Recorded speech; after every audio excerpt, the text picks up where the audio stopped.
Question जो मैं आपसे एड्रेस करना चाहूंगी वो है एसे, इंग्लिश एसे। बेटा इंग्लिश एसे 3 चीजों में सरप्राइज करता है, और अगर 3 चीजों में से कोई एक चीज भी ना हो तो आप एसे में फेल हो। ठीक है, Maheen is the topper of CS system 2020. She scored 40. I scored 42. ठीक है, हमें कोई डिफरेंस नहीं है, लेकिन शी इज वेरी रिस्पेक्टेड। लेकिन फिर भी मैं आपको मेरा बताने का मकसद है कि अगर एफपीएससी Maheen जैसी इंटेलिजेंट और ऑनरेबल पर्सन को 40 पर रख सकता है ऐसे में, तो where we people are shining. ठीक है, 3 चीजें बेटा मैं आपको बेसिक बताऊंगी ऐसे के बारे में, और वो आपके लिए फॉलो करना बहुत जरूरी है। नंबर 1 बेटा एक्सप्रेशन। सीएसएस में सबसे पहले आपका रिटन एक्सप्रेशन मैटर करता है। अगर आपको इंग्लिश लैंग्वेज है, इंग्लिश कोई बहुत बड़ा कोई हुआ नहीं है, English is just a language. आप समझते हैं कि अगर फॉर एग्जाम्पल मुझे आप सर्वे इंग्लिश आती है तो मैं एक सुपीरियर हूँ, आप मेरा ख्याल है कि आज से 10-15 दिन पहले आप इसको मुझे जानता ही नहीं था, ऐसे ही तो मेरी मार्केट वैल्यू कैसे ज्यादा है सीएसएस की वजह से ना। बेटा ये सिर्फ एक लैंग्वेज है, आपने इसे लैंग्वेज की तरह सीखना है। अभी मैं आपसे एक बहुत बड़ा क्लेम, अगर मैं अभी कहूँगी 5 से 6 डेज में चाइनीज लैंग्वेज को सीखें तो आप उसे लैंग्वेज की तरह ही ट्रीट करेंगे, लेकिन आपको इंग्लिश का फोबिया हो गया होगा। लोगों ने आपके दिमाग में बात डाल दी कि पता नहीं इंग्लिश कौन सी ऐसी चीज है जिसे हम सॉल्व नहीं कर सकते, जिसे हम जिसका कमांड नहीं कर सकते। बेटा सबसे पहली बात, ऐसे में एग्जामिनर या पेपर चेकर आपका एक्सप्रेशन देखता है। एक्सप्रेशन क्या होता है? Complex plus simple sentence structure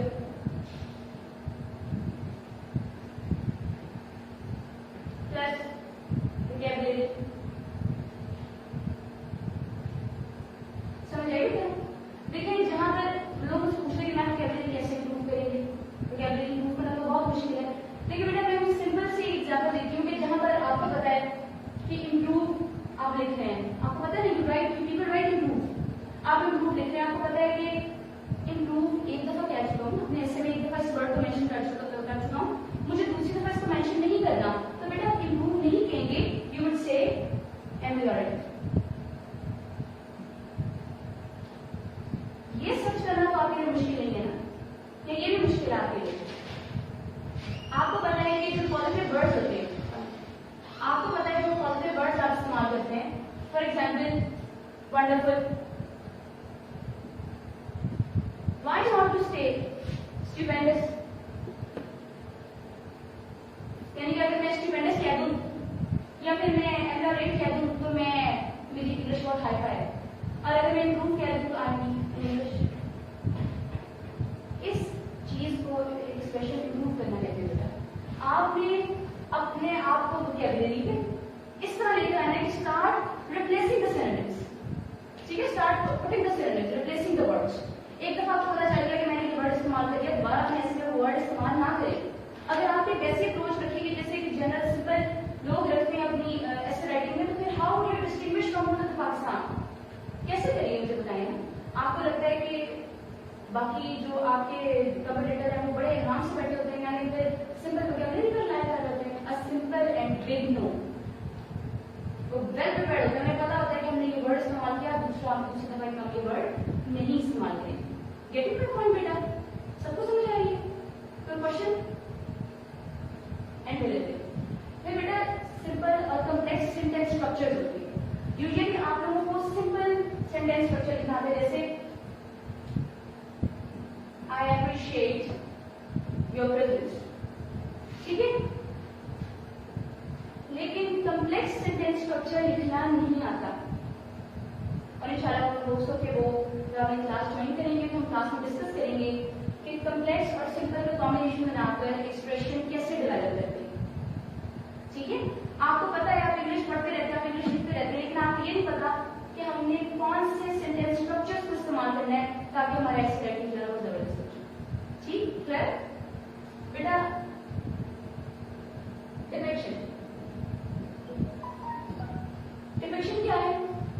depiction आपकी चॉइस ऑफ द वर्ड्स है जो कि आप ऐसे में इस्तेमाल करते हैं। देखिए बेटा जब आप करंट अफेयर्स कैसे लिखते हैं तो आपने देखा होगा कि कभी न्यूज़पेपर्स पढ़ते हुए, मैगजीन्स पढ़ते हुए इस्तेमाल करते हैं. They would never say कि mutual. They would say जैसे bilateral relations. ठीक है, आपने न्यूज़पेपर को गौर से ऑब्जर्व करना मेरी इस बात के बाद कि या मैगजीन्स को देखना है कि उनकी एक स्पेसिफिक टर्मिनोलॉजीज होती हैं जो वो इस्तेमाल करते हैं. ठीक है, टर्मिनोलॉजी होती है. सीरिया जैसे कॉन्फिडेंस बिल्डिंग मिलियर्स देखिए ना आपने, ये लिखा था ना न्यूज़पेपर्स में या मैगजीन्स में ऐसे वर्ड्स लिखे होते हैं.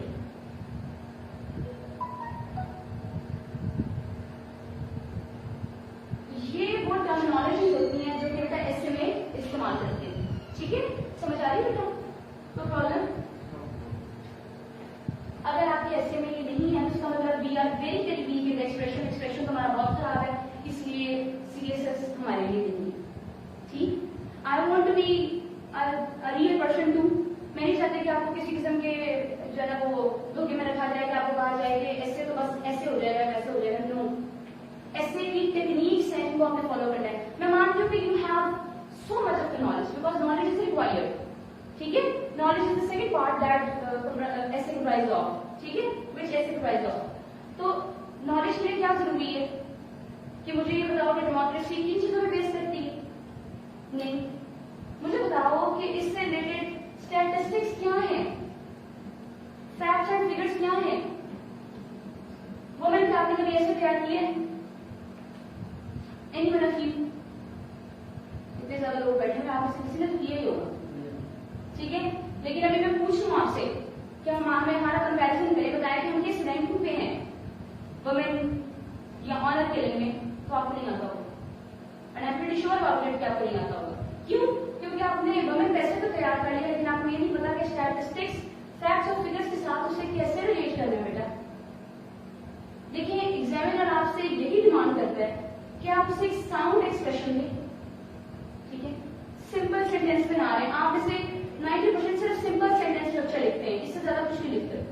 तो आपसे एक्सपेक्ट करता है कि आप उसे कम्प्लेक्स सेंटेंस स्ट्रक्चर के साथ वोकैबुलरी दें और वोकैबुलरी के साथ प्रॉपर टर्मिनोलॉजी इस्तेमाल करें जो कि ऐसे की या किसी भी, फॉर एग्जाम्पल आपने वुमेन पे ऐसे लिखना स्टार्ट किया है तो वुमेन से रिलेटेड जितनी भी टर्मिनोलॉजी है वो इस्तेमाल करें.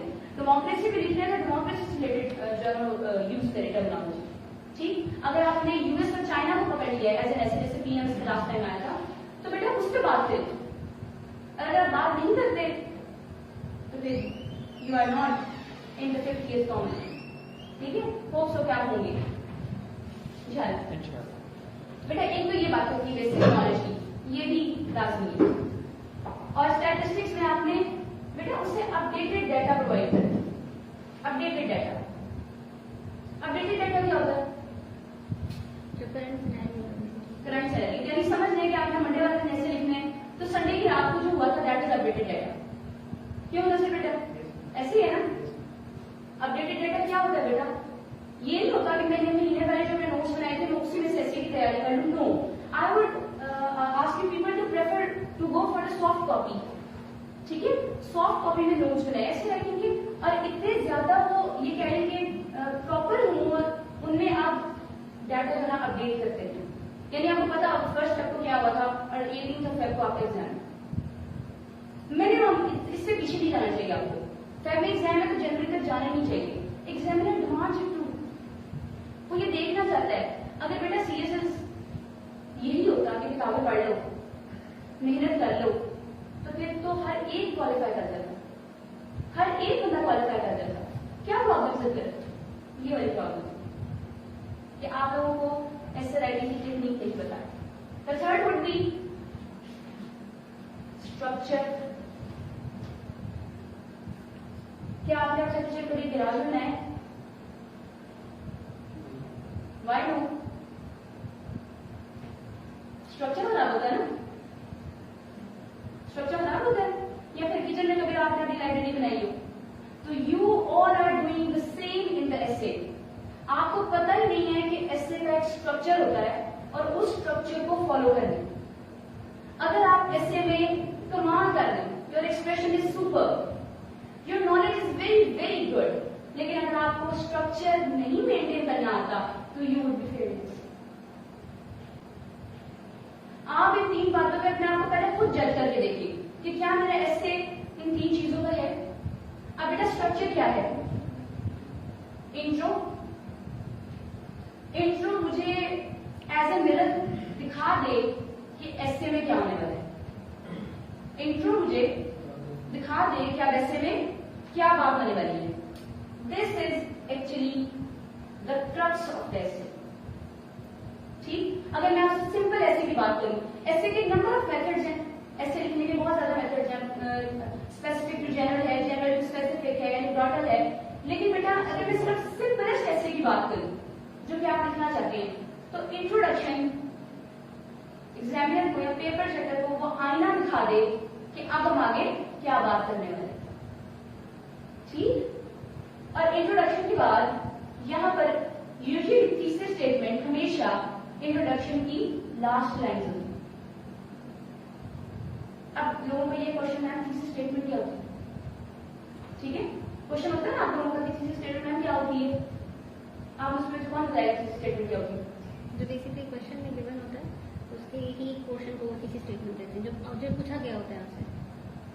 और जी बेटा मैम हम जो भी अपने ऐसे के अंदर स्टांस लेने जा रहे हैं उसको हम उसके अंदर सेट करेंगे, उसके बाद फिर हम ले जाएंगे पूरे ऐसे के अंदर कवर करेंगे।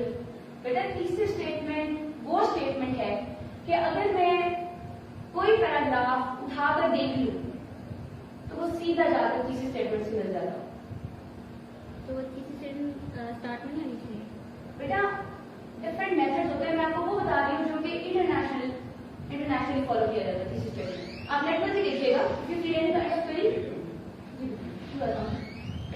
आप देखिएगा इंटरनेट पर भी कि तीसरी स्टेटमेंट वो स्टेटमेंट होती है जो हमेशा इंट्रोडक्टरी पैराग्राफ के एंड पे होती है। ठीक है, तो एग्जाम्पल की बात राइटिंग ऐसे ना, यहाँ पर आपने इंट्रोडक्शन लिखा और आपकी जो ये वाली 2 लाइन हो गई ना, यहाँ आपने एंड किया, ये 2 या 3 हो सकती है तीसरी स्टेटमेंट। तीसरी स्टेटमेंट वो स्टेटमेंट होगी वो पढ़ने से मुझे अंदाजा होगा कि द बोथ आर डेड। समझ आई? कोई क्वेरी? कुछ लोग तो कहते हैं कि ये जो ऑफलाइन है उसमें भी तीसरी स्टेटमेंट लिख सकते हैं। बेटा लिख सकते हैं, कुछ लिख सकते कहते हैं हैं जो फर्स्ट लाइन होती हाँ है जी। तीसरी स्टेटमेंट। जी बेटा लिख सकते हैं, बिल्कुल लिख सकते हैं, सर पानी मंगवा दीजिए, बिल्कुल लिख सकते हैं। ठीक है, लेकिन अगर मैं आपको एक प्रॉपर स्टैंडर्ड बताऊं या जो पैटर्न मैंने फॉलो किया था ऐसे में, तो बेटा मैंने यही फॉलो किया। ठीक, लेकिन मैंने अपने ऐसे देखिए बेटा मेरा इंग्लिश एक्सप्रेशन तो बहुत देर से बैठा, ठीक, इसमें तो कोई शक नहीं है क्योंकि आपका घराना ऐसा होगा, आपकी ग्रोथ ऐसी हो तो बेट हो जाते हैं। लेकिन ये कोई इतना बड़ा मसला नहीं जिससे आप बेट नहीं कर सकते। ये सिर्फ एक लैंग्वेज है बेटा और कुछ भी नहीं है। इंग्लिश कोई ऐसी चीज नहीं है, आप में से हर कोई सीएसएस कर सकता है, लेकिन आपके सीएसएस में फेल होने की, सीएसएस के ऐसे में फेल होने की वजह इन तीनों में से किसी एक का लैक कर रहे हैं। आप चाहते हैं कि बिरयानी भी बनाए और चावल भी ना हो, ठीक है ना, और वो कमाल हो, ऐसा तो नहीं पॉसिबल। इन चीजों के बगैर ऐसे नहीं हो सकता। और आप ये कहते हैं कि मैं इसको कैसे चेक करेंगे, हमें कैसे अंदाजा होगा? तो बेटा आपको किसी अच्छे टीचर को या मेंटोर को चेक करवाने से अंदाजा होगा कि हम कहाँ स्टैंड करें। जब तक आपके पास प्रॉपर गाइडेंस नहीं होगी, जितनी मर्जी मेहनत करें कुछ भी नहीं हो सकता। अब बेटा 2-3 बातें जो कि मैं आपको कंपल्सरी से रिलेटेड बताऊंगी, अगर आपको समझ आ गई तो मैं इसे रिमूव कर देती हूँ। हाँ फॉर श्योर ले लें। कोई क्वेश्चन है इससे रिलेटेड ऐसे राइटिंग से तो भी पूछ लेगा। मैम मेरा क्वेश्चन है, क्वांटिटी होनी चाहिए या क्वालिटी ऑफ ऐसे भी होना चाहिए साथ, या दोनों का एवरेज बराबर होना चाहिए, ये थोड़ा सा बता दें। बेटा क्वालिटी होगी तो चल जाएगा, क्वांटिटी ना भी हो, ठीक है। I would ratio around like of 1500 to 1700 words. तो बी वेरी ऑनेस्ट बेटा, मुझे आपसे झूठ बोलने की जरूरत नहीं है। 3,500 वाली बात तो मेरे ऐसे में थी नहीं, ठीक है। और आई वाज प्रीटी श्योर कि आप भी फेल्ड ऐसे, ठीक। लेकिन मुझे अंदाजा हुआ कि एग्जामिनर ने मेरी क्वालिटी को प्रेफर किया एज कम्पेयर टू क्वांटिटी। ये मेरा अपना एक्सपीरियंस है, ये नहीं कि मैं आपको किसी से लेकर बता रही हूँ, मेरा अपना एक्सपीरियंस है कि फर्स्ट अटेम्प्ट में सीएस ऐसे को क्रैक करने की यही वजह है कि बेटा मैंने इन तीनों को नहीं छोड़ा और इन तीनों को बार बार लिखकर चेक करवाया अपने टीचर्स को, अच्छे मेंटोर्स को चेक करवाया नेशनल कोचिंग इंस्टीट्यूशन में, जी। तो मैम जो हम बात कर रहे हैं स्टैटिस्टिक्स और फैक्ट्स एंड फिगर्स की, जी बेटा। लेट्स सपोज कि मैं 20 पैराग्राफ लिखने जा रहा हूँ पेपर में, जी जी तो मैं 20 पैराग्राफ के अंदर 20 स्टैटिस्टिक्स फैक्ट्स एंड फिगर्स है। बेटा, कम से कम 5 तो एटलीस्ट 5 हो, ठीक है। और कोई क्वेश्चन? मैम कुछ लोग ये भी कहते हैं ये फैक्ट्स एंड फिगर्स में ये ज़्यादा नहीं होने चाहिए, उससे रिसर्च तो पेपर बन जाता है या रिपोर्ट बनता है, एक्सप्रेशन जाता है। चलो, अगर नहीं होनी चाहिए तो फिर मुझे बताओ पाकिस्तान में ऊपर कैसे आऊं? तुम मुझे सजेस्ट करो। मैंने बार बार कहा, लोगों को ये नहीं पता कि सीएसएस क्या है। बेटा, this is a competition, this is a competition. अगर मुझे स्टैट्स नहीं आते, फैक्ट्स एंड फिगर्स मुझे नहीं आते, ठीक है, मुझे ये सब चीजें नहीं आती, तो फिर आपको आती हैं, तो who would be the CSS qualifier? छोड़ दो इस बात को कि रिसर्च पेपर हुआ कहीं, तुम खुद बताओ, यू नो वेल, कि मुझे बताओ मैं क्या करूं फिर कि इंग्लिश ऐसे में मैं क्लियर कर जाऊं, बाकी लोग क्लियर है। जब तक मैंने एग्जामिनर को कुछ ऐसा ना बताया जो बाकी पाकिस्तान ने नहीं बताया या पाकिस्तानी पीपल ने नहीं बताया, बेटा मैं एडमिनिस्ट्रेशन में नहीं आ सकती। ठीक, अब आपको बताते हैं कि कंपल्सरी जो है ना, ये इसको आप इसको रिमूव कर दें। कंपल्सरी में आप क्या गलती करते हैं, ठीक है। ऐसे से रिलेटेड कोई और क्वेश्चन? सर लाइव जो देख रहे हैं उनके क्वेश्चन भी लीजिएगा बाद में, at the very end of the session. जी जी सर। आज गर्मी भी बहुत ज्यादा है, ये पीपल को भी बड़ी यही लोग आ गए हैं इंशाल्लाह। इंशाल्लाह, क्यों नहीं। आपकी तरह मैं भी बैठ के टीचर्स को ऐसे सुनती थी और बड़ी परेशान होती थी कि पता नहीं होगा या नहीं होगा। ये सामने यहाँ पे मौजूद है, मुझे देखती थी हाउ कंफ्यूज्ड आई वाज। इतनी परेशान कि मैं कैसे करूंगी। आपके लिए तो ये शायद कोई वैसी कोई आम सी चीज हो सीएसएस, मेरे लिए तो मेरे डेथ बेड पे पड़े हुए फादर के आखिरी वर्ड्स थे। How important it was to me कि मैंने तो जरूर करना है, तो मर्जी हो जाए मैंने करना। मेरे लिए तो ये नसीहत थी कि करना ही करना। कंपल्सरी क्या है बेटा? कंपल्सरी में 2 प्रोसेस होती है। एक ये कि आप क्वेश्चन को इनिशिएट करें, लिखना इनिशिएट करें और हेडिंग्स बनाते जाएं, या फिर आप सिंपल पैराग्राफ मेकिंग करें। दूसरा ये होता है कि treat the answer the question as mini essay, यानी आपने क्वेश्चन को अंडरस्टैंड किया, आपने क्वेश्चन की आउटलाइन बनाई और आपने आउटलाइन बनाने के बाद मतलब लिखने के बाद आगे सारा जैसे ऐसे में एक्सप्लेन करते हैं वैसे एक्सप्लेन किया। बेटा मेरी अप्रोच ये थी, मैंने इस तरह किया था। मैम ये जो मेथड है मिनी एसे का, ये काफी टाइम कंज्यूमिंग होता है। ये तो प्रैक्टिस से आपको सिखाना है, प्रैक्टिस से आपको बेटा यही तो सिखाना है कि कैसे करते हैं इसको फॉरन। ठीक, आपके पास चलिए मैं मानता हूँ आउटलाइन नहीं बनाते, मैं भी कह रही कि आप ये फॉलो करें। बहुत सारे मेरे ऐसे फ्रेंड्स भी हैं जिन्होंने यही मेथड फॉलो किया और ये बड़े अच्छे स्कोर है। लेकिन मैं आपको समझाने का मकसद ये है, क्योंकि आप मेरी सक्सेस जर्नी को डिस्कस कर रहे हैं, तो मेरा बताने का मकसद ये है कि बेटा मैंने अपना 3 आवर्स से कह लें कि 1 hour and 20 minutes सिर्फ बैठकर आउटलाइन बनाई, सिर्फ। क्योंकि मैं नहीं चाहती मैं एग्जामिनर को कोई ऐसी बात प्रेजेंट कर दूं जिससे वो ये सोचे कि इसको तो कुछ भी नहीं आता, इसको तो कुछ भी नहीं पता, इसे तो सीक्वेंस का पता ही नहीं है। ऐसी बात प्रेजेंट करने से बेहतर था कि मैं पहले आउटलाइन बनाती और आउटलाइन को आहिस्ता आहिस्ता पैराग्राफ्स में एक्सप्लेन करती। फिर आपकी जो सबसे खराब आपका तरीका होता है वो ये होता है कि आप लोग ये नहीं सोचते कि उससे इनोवेटिव मटेरियल चाहिए, उससे बुक्स का रट्टा नहीं चाहिए, उससे इनोवेटिव मटेरियल चाहिए। This is what is important. तो क्वेश्चन बेटा आपको इनोवेटिव मटेरियल से क्या होता है? क्या बेटा? इनोवेटिव मटेरियल से क्या होता है? आप देख रहे हैं लास्ट आपकी जो क्रिटिकल एनालिसिस, जी ये डिक्शन होते हैं इनोवेटिव। बेटा 2 बातें होती है, देखो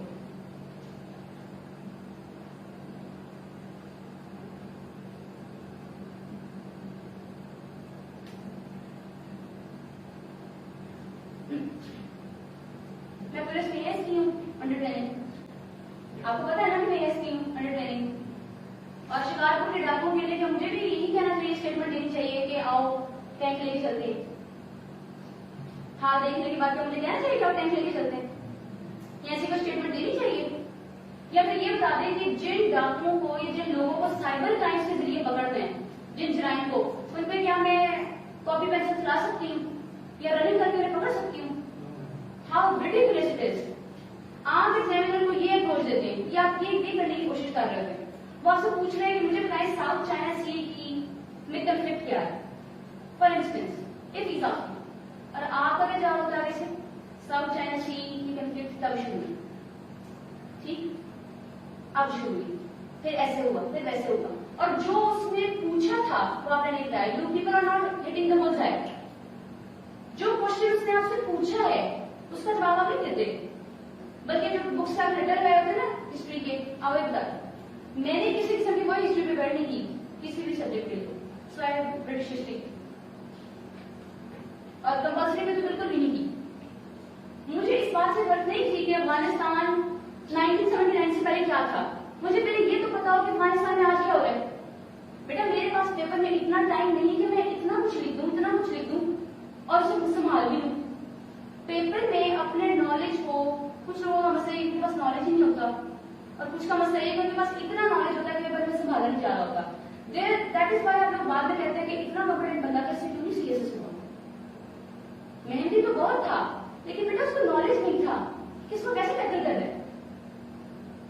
समझ आ रही? आपको इनोवेटिव सॉल्यूशंस क्या बता दें? इनोवेटिव सॉल्यूशंस बेटा वो होते हैं जो कि आपने करंट सिनेरियो को देख के सजेस्ट कर दिए। You are going to be the civil servant, you are going to be the part of the bureaucracy of Pakistan, ठीक? आपसे पूछा जाएगा कि ये मसला इस शहर में हो गया, तो आप क्या कहेंगे? सर मैंने अस्पताल में पढ़ा था। आप बताएं ना मुझे। आपको देखिए, आप अपने आप को उस पोजीशन में ला के देखिए कि यू आर एन ऑफिसर, आपसे आपके ऊपर वाले पूछ रहे हैं कि सुपरविजन में आप हैं कि बताएं कि ये मसला हो गया है, you are DC, AC, whatever, और एएसपी, एसएसपी, आपसे पूछा जा रहा है कि आप ये मसला हो बताएं, क्या करें? व्हाट वुड यू से? कि सर मैं आपको सोच के बताता हूँ जो मैंने किताब में पढ़ा था। आप ये कहेंगे कि अब तक जो मैंने सोचा है सर उसके मुताबिक करंट सिचुएशन ये है, और मेरा तज्जिया ये कहता है, मेरा एनालिसिस ये कहता है कि सर ये इसका सोल्यूशन होना चाहिए। समझ आई बेटा? ये बहुत इजी काम है, ये बिल्कुल भी मुश्किल नहीं है, ये काम बहुत बहुत इजी है, लेकिन आप लोगों को एक ट्रेडिशनल कंजर्वेटिव अप्रोच पता नहीं किसने सिखा दी है कि किताबें पढ़ लो, रट्टे लगा लो और सीएसएस में बैठ जाओ। सीएसएस में ये समझ के बैठे हैं कि I am going to be the part of the civil service, और मैंने आगे प्रॉब्लम्स के होने के बाद सोल्यूशन सजेस्ट कर रहे हैं कि हम क्या करें। अगर आपको सोल्यूशन नहीं आते, इनोवेटिव सोल्यूशन नहीं आते, आपको सिचुएशन को समझना नहीं आ रहा, एनालिसिस करना नहीं आ रहा, तो फिर सीएसएस आपके लिए नहीं। क्लियर? कोई मसला? मैं पानी पी लूं? ज्यादा तो आप और कोई मेरा क्वेश्चन कंपल्सरी रिलेटेड?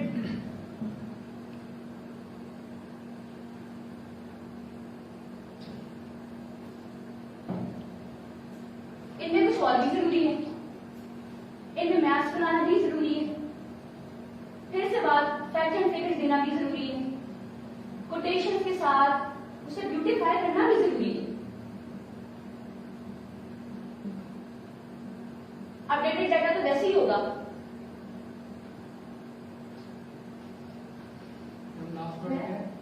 बेटा डेटा लिखा, डाटा नहीं जाना, डाटा का आप सबसे पहले अपनी इंग्लिश की बेस बनाने के लिए कोई भी बेसिक ग्रामर की बुक पढ़ना स्टार्ट करें। जैसे कि लेनिन मार्टिन हुई, ये बहुत, जब मैं बीएस ऑनर्स इंग्लिश लिटरेचर का फर्स्ट किया था तो ये मुझे डीसी यूनिवर्सिटी ने सजेस्ट की थी, ठीक है, और तब मुझे भी इतनी बचाना ही लगती थी, लेकिन मुझे बाद में पता चला कि इसकी कितनी एडवांटेज। कोई भी बेसिक बुक ग्रामर की बेटा पढ़ना शुरू करें, आपको खुद ही अंदाजा हो जाएगा कि मैं कहाँ गलती कर रहा हूँ। जब आपकी बेसिक ठीक होंगी तो आगे जाकर आपके लिए और भी हेल्पफुल हो जाएगा कि आप काम करें किसी भी इंस्टीट्यूट के साथ, हाँ जैसे कि एनसीआई, इनके साथ काम करें, अपने एसेस चेक करवाएं बेटा इनको। I am here for you too, जब आपको मेरी गाइडेंस की जरूरत है मैं भी यहाँ हूँ बेटा, और बाकी टीचर्स भी बहुत कॉम्पिटेंट है। मैं आपको यही कह रही थी लास्ट ईयर आपकी तरह मैं भी यहाँ पर इतनी परेशान थी, मैं क्या करूँ, but I followed the footsteps of my teachers. अगर उन्होंने मुझे कोई बात दी तो मैंने उसको इतना हल्का नहीं क्योंकि मुझे अंदाजा है कि वो जो बता रहे हैं अपने एक्सपीरियंस से बता रहे हैं। ठीक है, कंपल्सरी में बेटा आपका कोई क्वेश्चन है तो बताएंगे, तो हम ऑप्शंस पे मूव करते हैं। ये अप्रोच आपने फॉलो करनी है जो भी। जी बेटा, मेरे यहाँ से क्वेश्चन ये है कि लेट्स सपोज कि आपका इस तरह पैलेस्टाइन इशू चल रहा है, कश्मीर इशू चल रहा जी है, बेटा, तो उनके ऑलरेडी कुछ सोल्यूशन प्रपोज है मार्केट में, ऑलरेडी इंटरनेशनल लेवल पे प्रपोज कर दिए गए। जी जी अब हमें उनका मतलब स्पॉट पूछा जाता है कि इस तरह आप इनोवेटिव सोल्यूशन बताएं, जी other than what will be the solution.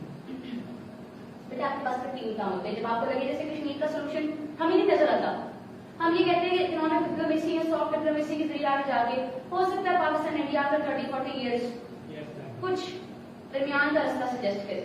ठीक है, आपके लिए इसके लिए अच्छा क्या तरीका होता है कि बेटा आप पहले डिस्कस करें कि फॉरेन एनालिस्ट क्या कहते हैं।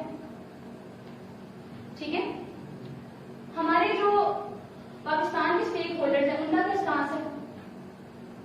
ठीक है, और एंड पे मेरा आजिज़ाना एनालिसिस ये, मुझे ये लगता है कि ये सोल्यूशन। मतलब उन दोनों में से फिर हम एक बताएंगे। इन दोनों को देखने के बाद में मुझे अंदाजा हो जाएगा कि ये भी सोल्यूशन हो सकता है। इसलिए तो तुम्हें सिविल सर्वेंट बनाया पाकिस्तान को, क्योंकि तुम्हें सोल्यूशन बताने के पाकिस्तान को कैसे चलाना है। ठीक है, इसलिए आपको लगता है सीएस में बहुत पढ़ना पड़ता है।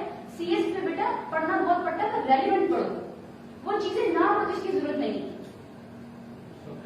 ठीक है, पॉलिटिक्स क्या हो रही है, पॉलिटिकल लड़ाइयां क्या हो रही है, उससे आपका पेपर का क्या ताल्लुक है। मैंने कभी डॉन की जो हाइलाइट्स के अलावा मैंने कभी डॉन को डिटेल से नहीं पढ़ा, किसी न्यूज़पेपर में मैंने डिटेल से नहीं पढ़ा। ठीक, लेकिन ये जरूर है कि मैंने उन टॉपिक्स को जरूर पकड़ा है जिनमें मुझे लगे कि हाँ एग्जामिनर या पेपर चेकर मुझे यहाँ पर पकड़ने वाले हैं, उससे ये क्वेश्चन दे देना है। आपकी कोई अपनी भी तो सेंस होती होगी ना, जिसका आपको अंदाजा हो कि हाँ, फिर एक ये अप्रोच होती है कि 5 पेपर सारे अटेम्प्ट कर लो। ठीक है, अगर आप 5 पेपर में से ना आया फिर, अगर 5 पेपर में से ना आया तो क्या करेंगे? बैठे रहेंगे। इतना पढ़ा होता है अंदाजा करेगा, सिर्फ अंदाजा होता है, बस अंदाजे से ऊपर आप नहीं जाने। वही अपनी एनालिसिस करेंगे, फिर उसी की बुनियाद पर अपनी एनालिसिस पर आपने कहा उसको एनालाइज करना है, ऐसे बनानी है, तो फिर उसके बाद जिस तरह आपने कहा उस तरह रटा तो नहीं चलेगा। मैम वैसे जब 2019 के बाद सीएसएस की अप्रोच चेंज हो गया है, टोटल एनालिसिस, यहाँ पर वही लोग कामयाब हैं जिनको एनालिसिस करना आता है। अगर आपको एनालिसिस, आप विजिलेंट ही नहीं है, आपको विजिलेंस नहीं है आपको पता ही नहीं चला कि अभी दरवाजे के बाहर क्या हो गया, आप सिर्फ मेरी बातें सुनने में मसरूफ थे, तो ये एक सिविल सर्वेंट से रिक्वायर्ड नहीं है। सिविल सर्वेंट शार्प होना चाहिए, इंटेलिजेंट होना चाहिए और फॉरन एनालिसिस देने वाला होना चाहिए। ठीक है, आप देखते हैं मूव्स को कंट्रोल करना होता है, इतने ज्यादा काम है आगे जाके। फिर बेटा ये देखिए कि आपको थ्रेट कौन सी 3 है जो कि मैं आपसे डिस्कस करूंगी। जब आप पेपर में बैठने लगे तो फिर आपको मेरी बात याद आएगी। सॉरी जिनका मैं नाम ले रही हूँ वो भी मुझे देखते होंगे, मुझे पता है। 49 कॉमन वालों से बड़ी मार्जिन के साथ ये 3 लोग आपके सबसे बड़े कॉम्पिटिटर है। वो लोग जिनकी एलोकेशन तो हो चुकी है। एलोकेशन का प्रोसेस पता है आपको क्या होता है? नहीं पता? बेटा रिटर्न है ना आपका, फॉर एग्जाम्पल 1200 मार्क्स का, इसमें एक सेफ अप्रोच होती है कि आपके 650 to 750 आ रहे हैं, ये थोड़ा सेफ होती है, बल्कि ज्यादा सेफ यही होती है कि आप 700 से ऊपर ही आ जाए। ठीक, इसके बाद आपका साइकोलॉजिकल होता है, इंटरव्यू में आपके 300 मार्क्स होते हैं। तो जाओ ना बैठे सारे सिंध, केपीके और बलूचिस्तान में कंपटीशन तो है ही है। ठीक, वहां पर फॉर एग्जाम्पल 100 क्वालिफायर्स है ना, क्वालिफाई करिए रिटर्न 100 क्वालिफायर्स है, तो मान लेते हैं कि 50 सीट्स आ जाएंगी, 60 आ जाएंगी। पंजाब में डबल होता है, डबल रेट। पंजाब में बहुत बहुत ज्यादा ट्रबल है। अगर आप पंजाब के 2 मिसाल से हैं तो आप अंदाजा कर लेंगे हाँ मैंने 3 मार ली है, I have qualified the return part, मेरे सारे पेपर दे लिए, मेरे 700 मार्क्स आ गए।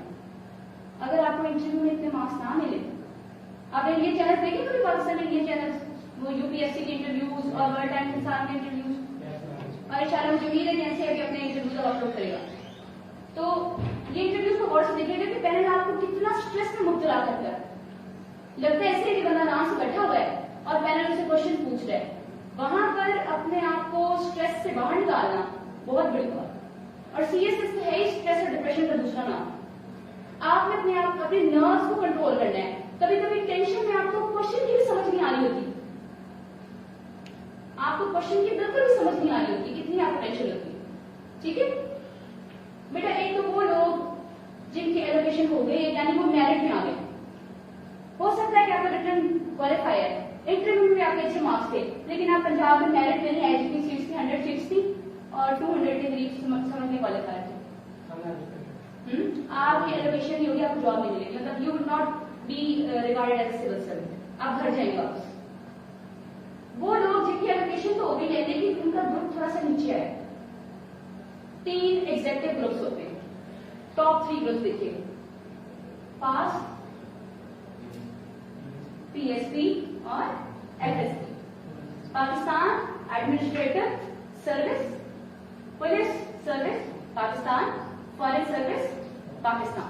ठीक है, ये 3 ग्रुप्स होते हैं, इसके अलावा भी बाकी भी ग्रुप्स होते हैं। ठीक, अगर आप इन 3 में नहीं आए, कुछ लोग कहते हैं कि हम वी आर नॉट सेटिस्फाइड, हमें 3 में आना है, इसके लिए हम दोबारा पेपर देंगे। पहले तो आपके साथ मुकाबले में वो बैठेंगे जो पहले रिटर्न क्वालिफाई कर चुके हैं, इंटरव्यू भी क्वालिफाई कर चुके हैं, सिविल सर्वेंट बन गए पाकिस्तान के, लेकिन वो कहते हैं हमें टॉप 3 ग्रुप्स में आना है तो हम दोबारा आएंगे। ठीक, अगले साल हम बैठेंगे।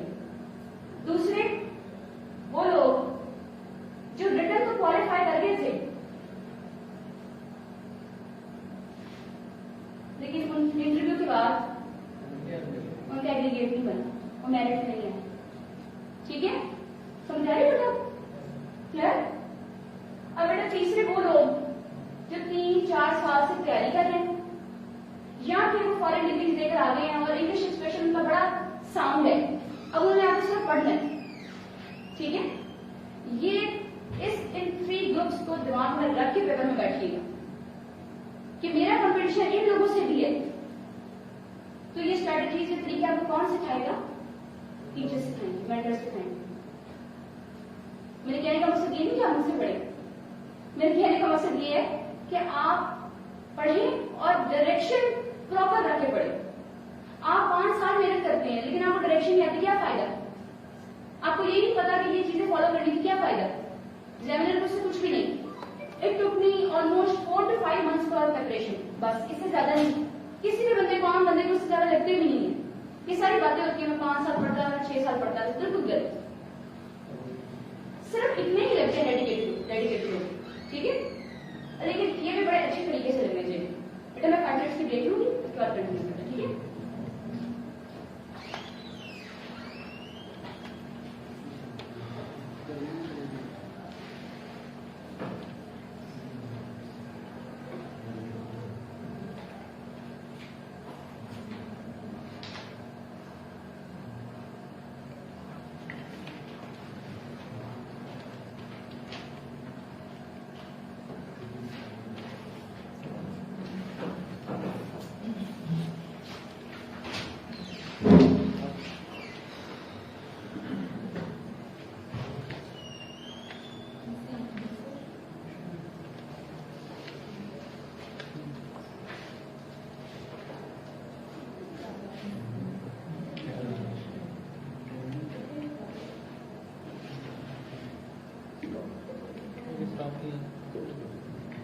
फोन कर रहा है तो मैंने किया नहीं। अच्छा किया। वो क्या था? इसको म्यूट कैसे करेंगे?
फिर से कंटिन्यू करते हैं।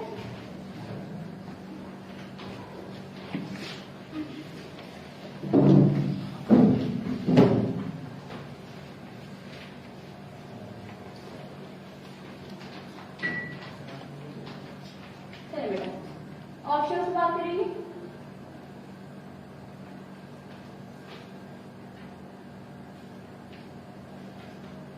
ऑप्शंस को सिलेक्ट करते हुए सबसे बड़ा प्रॉब्लम आप लोगों के लिए ये है, what my friends after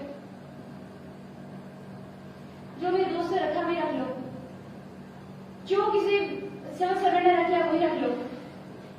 political science मेरा सब्जेक्ट है, मुझे उस पर कमांड है, आपका नहीं है। मुझे देखकर आप पॉलिटिकल साइंस रख लो, रखनी चाहिए। क्या ये कोई मेच्योर अप्रोच है या मेच्योर थॉट्स हैं कि उससे रखा तो मैं रख लूं? बेटा सबसे बड़ी बात तो ये है कि पहले ऑप्शन में उस चीज को सिलेक्ट करें जिसपे आपकी कमांड है, उस सब्जेक्ट को देखें जिसपे आपकी कमांड है। अगर आप उसमें एक्सीलेंस पे जाएंगे, ये कभी भी नहीं हो सकता कि आप अच्छा स्कोर ना करें। छोड़ दे बाकी बातों को कि आपको कोई क्या कह रहा है, आप ये देखेंगे अगर आपकी किसी सब्जेक्ट पर कमांड है तो उसे जरूर रखिए, जरूर रखिए बेटा उसको। दूसरा लैंग्वेज की तरफ जाए, लैंग्वेज को रखिए एज ऑप्शन।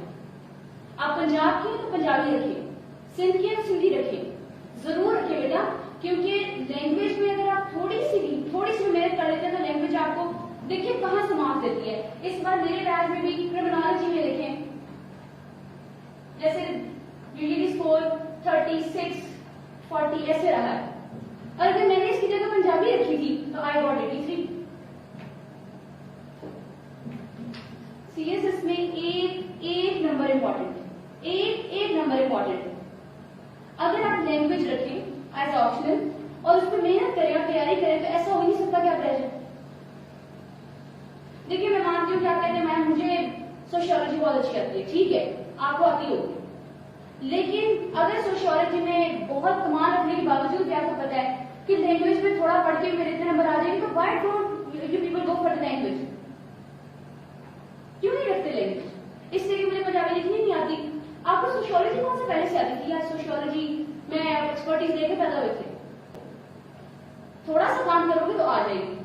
पंजाब वालों के लिए मेरी ये सजेशन है, पंजाबी को जरूर रखें एज सब्जेक्ट और उसमें थोड़ी सी मेहनत करें, लिखेंगे तो इंशाल्लाह आ जाएगी। दूसरा बेटा अगर आप कोई भी आईआर रखते हैं या कोई भी आपका पॉलिटिकल साइंस आपका सब्जेक्ट है मेजर, तो बेटा आप देखिए प्लेटो के जो कंसेप्ट हैं आप सारे एक्सप्लेन कर देंगे। मुझे पता है प्लेटो के कंसेप्ट ये हैं, इंटरनेशनल रिलेशंस की थ्योरी ये है, लेकिन आप उसको करंट सिचुएशंस पे या स्टेटस को पे अप्लाई नहीं करेंगे। ठीक, जब आप ये तो बता देते हैं कि 1948 में जंग हुई थी, लेकिन ये नहीं बताते कि 2021 में उसके असरात क्या हैं, तो फिर आप पेपर में खुश नहीं कर सकते पेपर चेकर को। समझ आ रहे बेटा? आप ऑप्शंस को किताबों से तैयार ना करें, ऑप्शंस को इंटरनेट से तैयार करने या किताबों से तैयार करने के साथ साथ करंट सिनेरियो में उसकी एप्लीकेशन भी देखें कि क्या वो करंट सिनेरियो में एप्लीकेबल है या नहीं है। ठीक, कोई प्रॉब्लम नहीं आता? मुझे लगता है आज के लिए इतना काफी है। ठीक है, आपकी जो भी क्वेरीज और होंगी वो भी जरूर आंसर करेंगे। जो ऑनलाइन है सर उनके चैनल कोशिश करती हूँ कि इनबॉक्स कर दें। बेटा आपकी गाइडेंस के लिए और आपको प्रॉपर डायरेक्शन देने के लिए नेशनल कोचिंग इंस्टीट्यूट आपके लिए 7 मंथ्स का प्लान लेकर है। ठीक है, या तो होप्स हो कि आप मेरे साथ में आपके साथ काम करूं और आप यहाँ पर काम करें, यहाँ पर पढ़ें, ताकि आपको अंदाजा हो कि किस डायरेक्शन में बढ़ना है। अगर आप सोचते हैं कि घर बैठकर सीएस हो जाएगा तो बिल्कुल हो जाएगा। ठीक, अगर आपको 100% श्योर है कि हाँ मुझे डायरेक्शन आती है, मुझे पता है कि किस तरफ जाना है, आपके मैम मशवरे की बिल्कुल जरूरत है, तो फिर तो बिल्कुल जरूर घर बैठे। मैं आपसे बिल्कुल नहीं कहूंगी यहाँ, लेकिन अगर आपको बेटा यही नहीं पता कि किस डायरेक्शन में पढ़ना है, आपको इतना पता है कि सर सैयद के ये काम थे, आपको नहीं पता कि सर सैयद को पढ़ना किस डायरेक्शन में है, तो ये सिखाने के लिए टीचर्स आपके यहाँ मौजूद है। और इंशाल्लाह उम्मीद है कि 7 मंथ प्लान में आप कुछ अच्छा कर जाएंगे। और आपको आपसे मेरी मुलाकात 50th कॉमनर्स के साथ, ठीक है इंशाल्लाह। थैंक यू बेटा, थैंक यू सो मच।